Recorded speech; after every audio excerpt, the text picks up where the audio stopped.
Sunday, June 28th, and the last quiet day before Xbox's reckoning becomes official. Compulsion Games layoffs begin.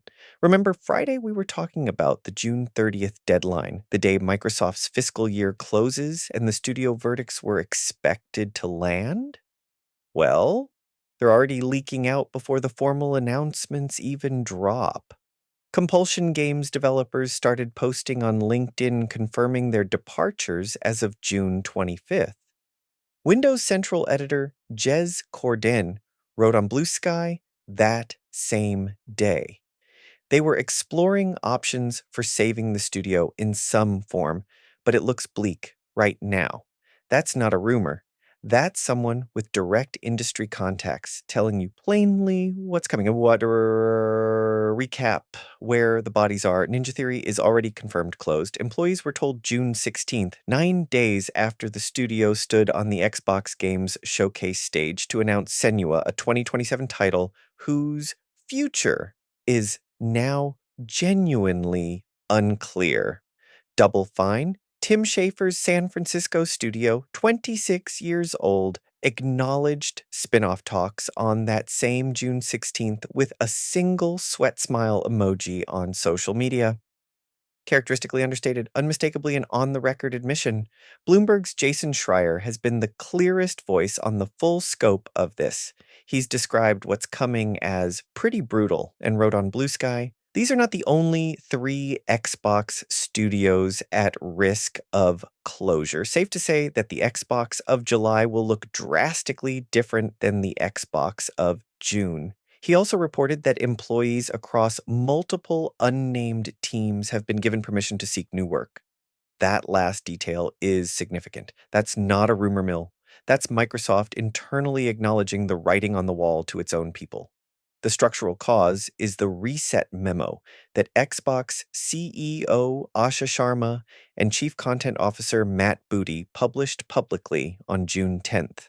The number at the center of it: excluding Activision Blizzard King, the division spent over $20 billion over 5 years on content, platform, and hardware, while annual revenue declined by nearly $500 million. The memo's line was direct: going forward, this cannot continue. Hardware sales fell 29% year over year in the first quarter of 2026. There's a specific tragedy buried in the Compulsion story.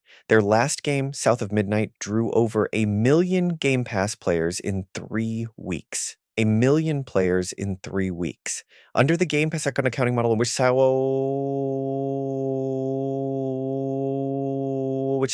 which logs subscriber plays rather than unit sales, that never registered as a financial win.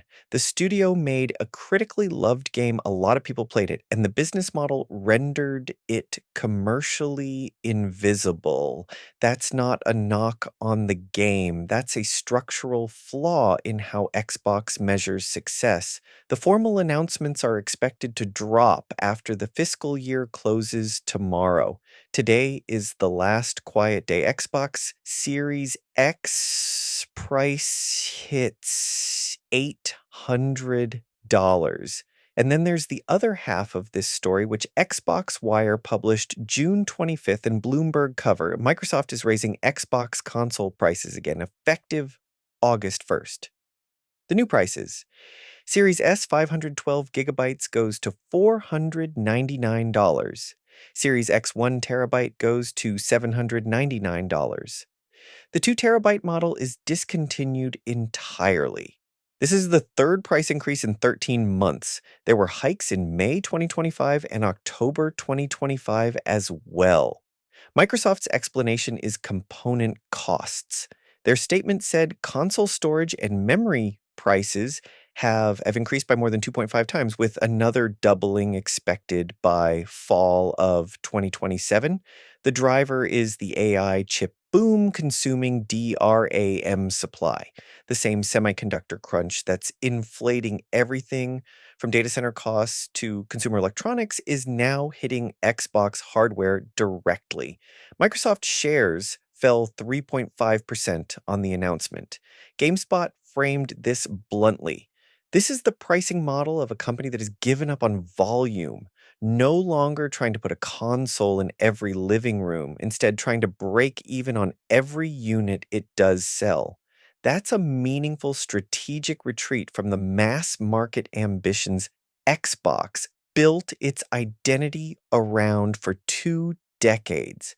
Here's the thing that's hard to look away from. Both stories in the studio closures and the price hike are happening in the same week. Xbox is shedding the creative talent that makes games for the console and simultaneously pricing out the consumers who would buy that console. Schreier's framing of $20 billion spent with negative revenue growth is the thread connecting both. Tomorrow's announcements will tell us exactly how much of Xbox survives the reset. The last quiet day before a very loud Monday. That's where we are. Reply and let me know if you want to go deeper on any of this tomorrow or pull in something else entirely. Either way, I'll have it ready.